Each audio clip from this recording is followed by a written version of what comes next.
weeks in a row, baby! 3 weeks in a row, come on! Perfect, right where I belong. What in the world? Do they even know who I am? I'm the 3-time champ, man. They hate me because they ain't me, because I'm the 3-time champ. I'm him. 3 times in a row with this baby. Come on. You boys ready to record that night? 3 weeks in a row, baby! You can't stop me now! Come on! I'm so sick of this. Who is that? The biggest thing for me was don't make it too big, but also don't make it any less than it is. You know, obviously it's a Big Ten West game. You know, respect the game for what it is, but don't make it any bigger than it has to be. Well, Max, we definitely just heard how Deacon Hill feels about his return to Camp Randall this upcoming week. He's making a deal about it, but not too big of a deal. No, and he's not, and that's fine, because you don't want to send off too many shots. You don't want to give people the wrong message when you're going back to your old home. But me personally, Michael, I'm firing off as many shots as possible.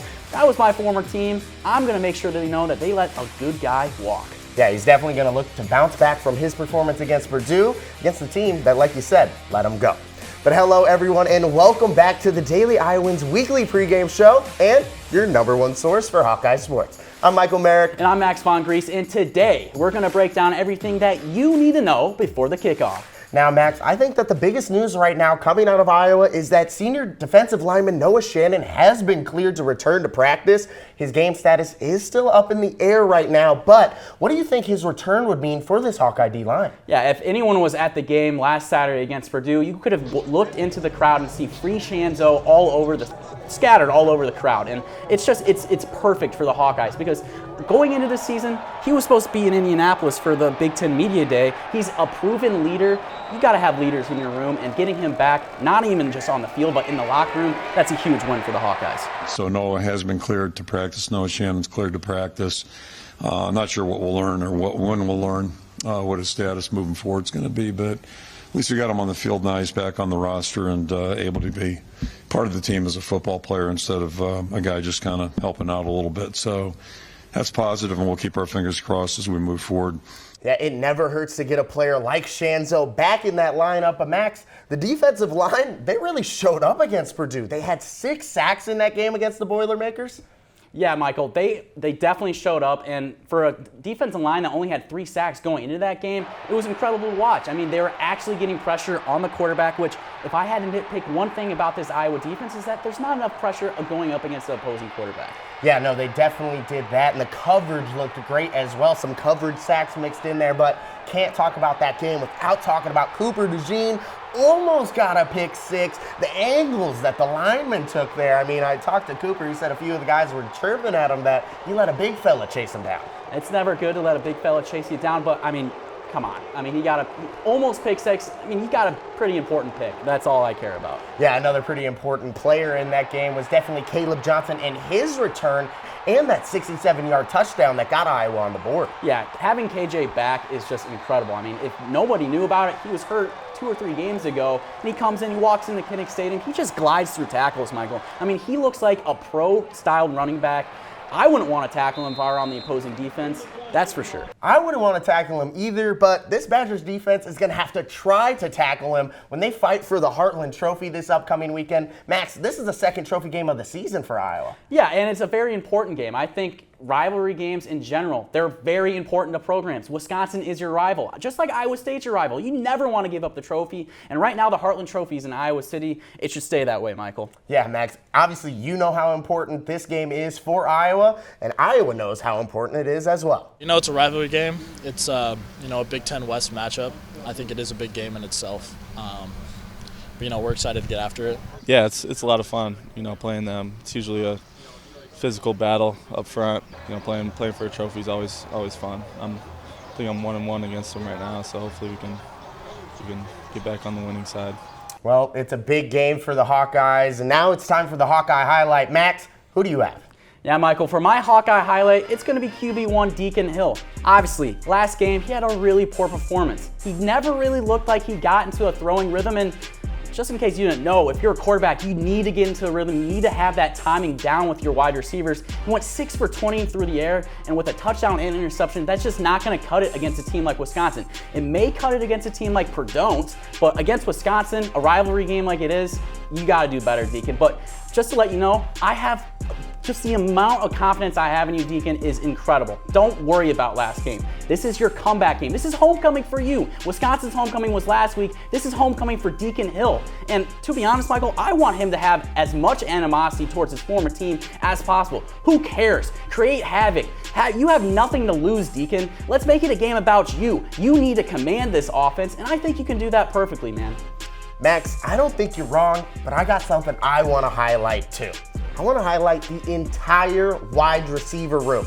Max, this game against Purdue, it was the first time there were no catches to a wideout in the entire Kirk Ferentz era. They haven't totaled 100 total yards together as a wide receiver room since October 1st of last season.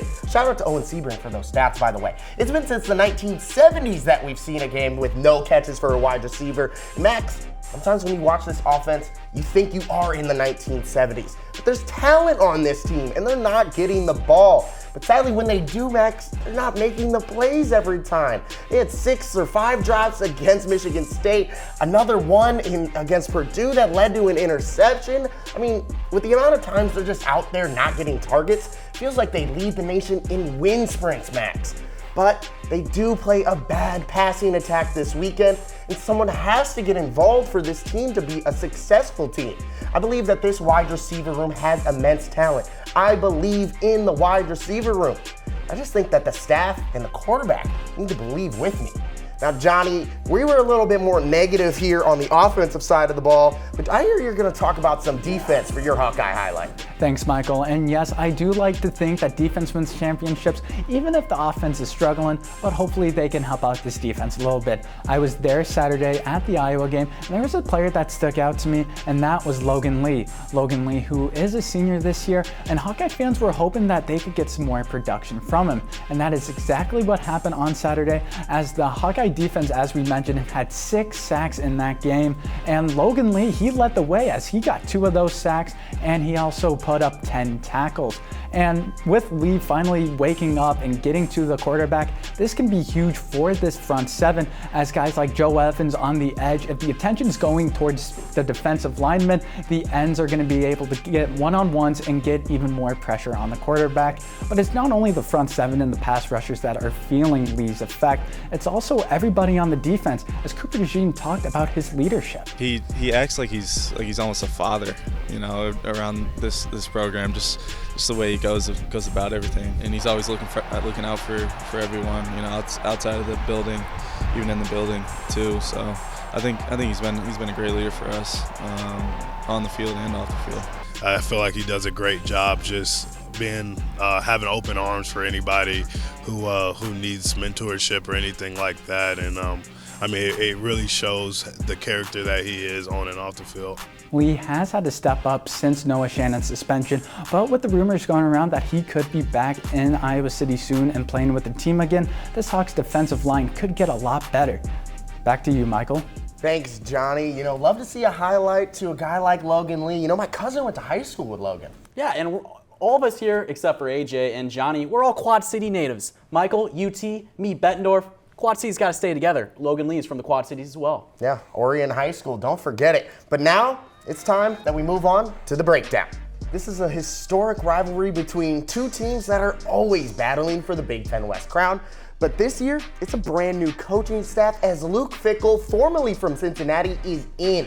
I spoke with Chrissy Birdsell of the Badger Herald and WSUM Sports about the new Badgers. Yeah, there's been a lot of differences to basically the entire coaching staff since Luke Fickell has came in.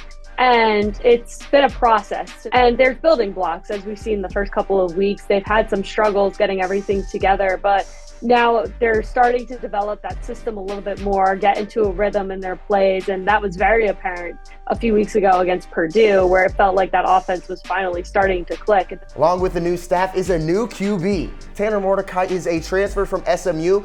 He might be the most mobile quarterback that the Hawks have played yet.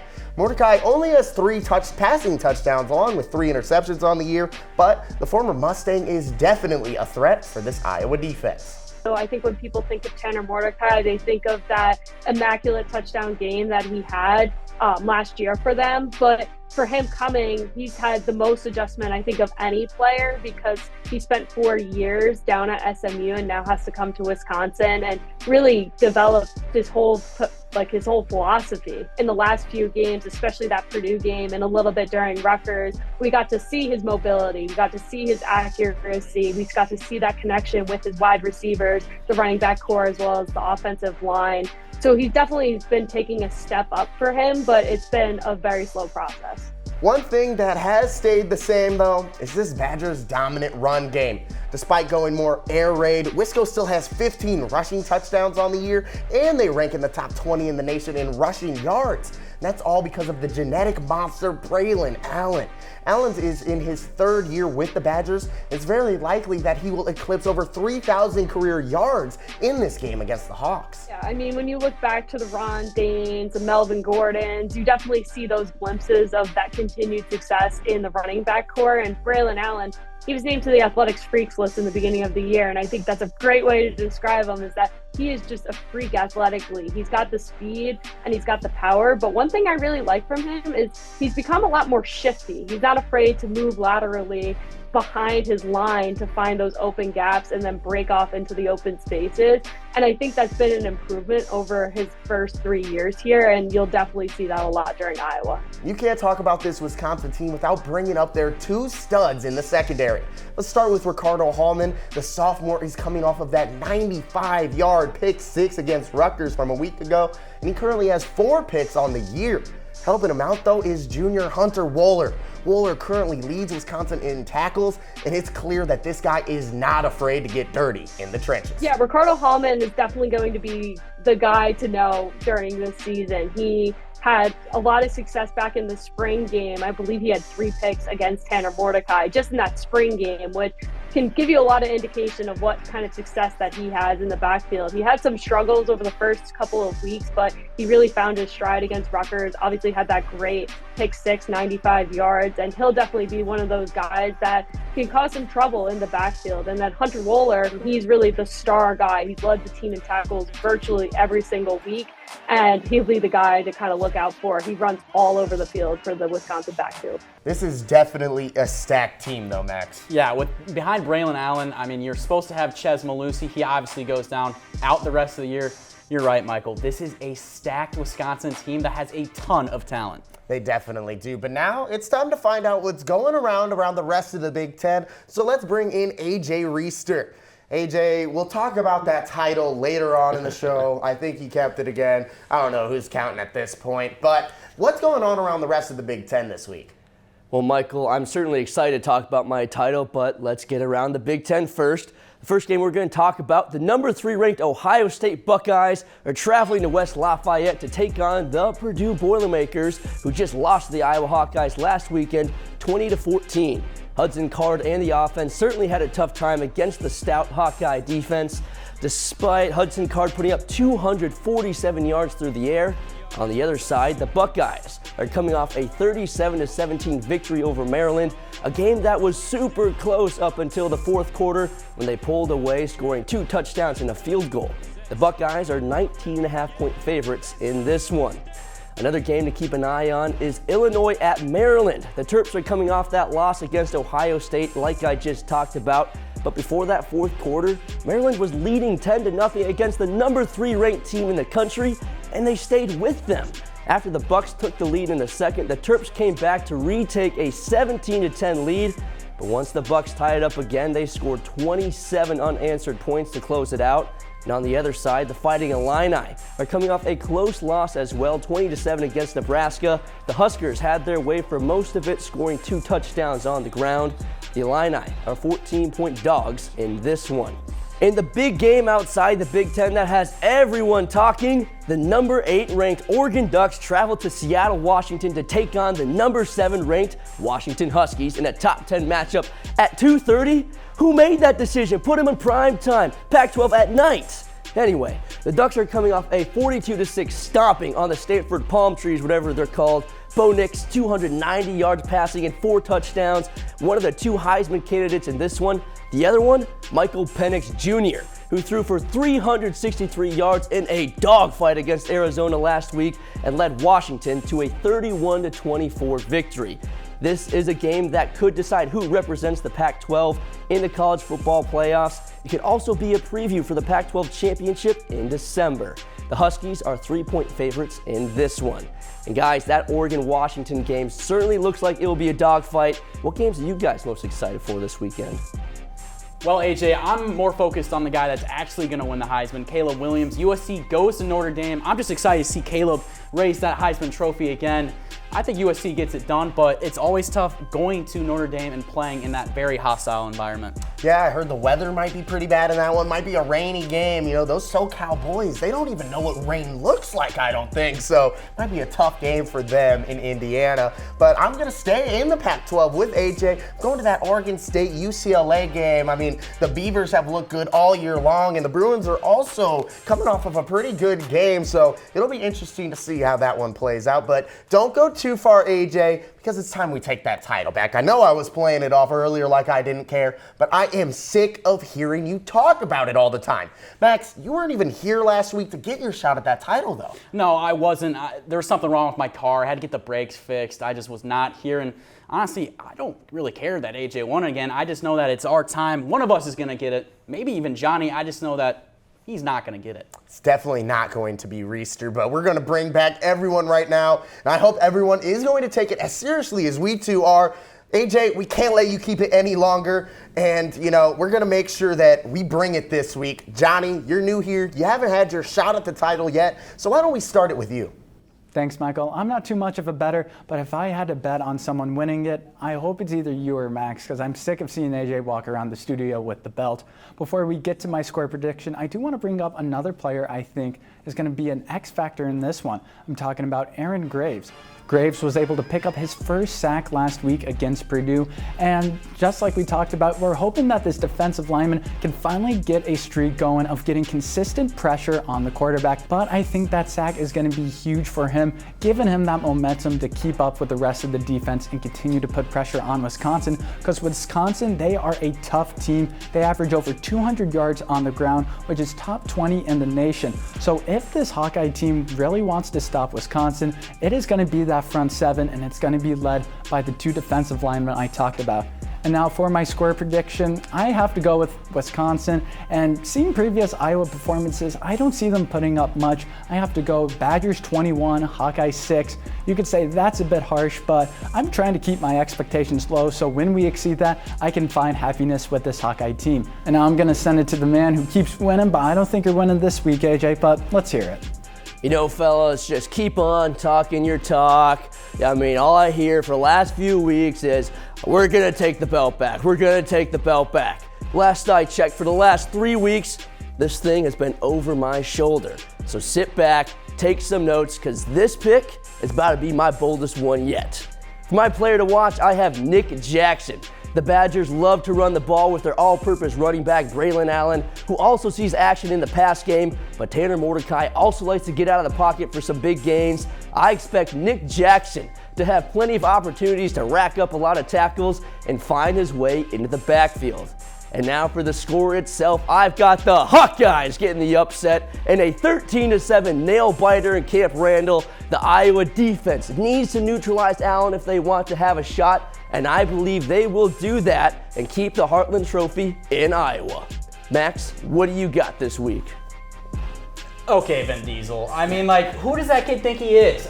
I mean, nail biter, 13-7. All right, that's a cupcake call, AJ. But my player to watch for this week, it's KJ, Caleb Johnson. Just like last week, he returns from injury, and like he did against Purdue, he exploded onto the scene. He had 134 yards rushing and a touchdown. He just looked really impressive right out the gates. He just glides through tackles, like I mentioned earlier, and his production will be very important against Wisconsin, because if Iowa's offense wants to stay balanced, which they need to be, he needs to be able to run the ball, which then will open up the pass. Now let's talk about my score prediction. I have the Hawkeyes winning it 17-14. I just think the Hawkeyes will get it done at Camp Randall. It will be fun to see not the Wisconsin Badgers jumping around, but the Hawkeyes jumping around this time.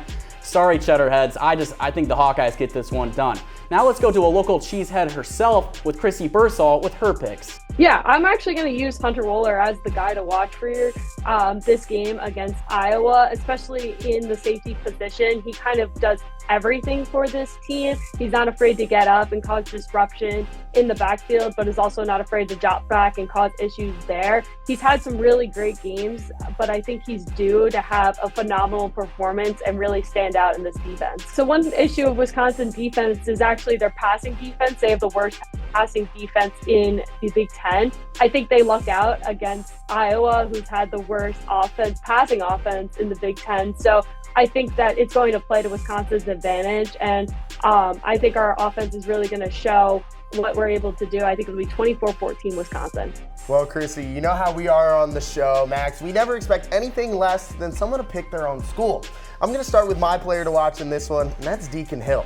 This entire game rides on Hill. He is returning back home, and Iowa's Big Ten West hopes when he come down to this game. This is the biggest game of the season when it comes to the West crown. Sadly, I don't know if it's going to be enough, though. I don't know if Deacon can bounce back in this one. And, I'm going to go back on what I said earlier. I'm going with Wisconsin in this one, 20-10. I had Iowa losing this one in the preseason, and that was with Cade McNamara at quarterback and Luke Lachey at tight end. I still thought that this Wisconsin team might take that. Without those key guys in this one, I just don't know if Iowa can take it. I mean, this is a team that averages more punt yards than total yards. It hurts to say it, but I can't see Iowa winning this one. How could you, Michael? How? I'm going to ride with my guys till the day I die. I've got Hawkeyes tattooed across my chest. Mom, I do not have that tattooed across my chest. But if I could, it would be there, okay? I'm just saying, I love Iowa. I don't have a tattoo across my chest that says anything Iowa, and I think that's why I was able to be unbiased in this situation. You saw me a few weeks ago. I mean, I did a song and dance about how I thought Iowa was going to beat Purdue. I just can't get burned like that again, Max. I sang on TV. It was a bad look. Bias? I don't know what you're talking about, bias. I'm going off your instincts, Michael. Well, hopefully one of us will just get that title back from AJ. That's all that really matters. But thank you, AJ, Johnny, and a special thanks to you for tuning into another edition of Before the Kickoff. Be sure to check out the Daily Iowans website and YouTube page for all your latest on Hawkeye sports. And from the University of Iowa, I'm Max Von Gries. And I'm Michael Merrick, and have a wonderful weekend of football, everyone.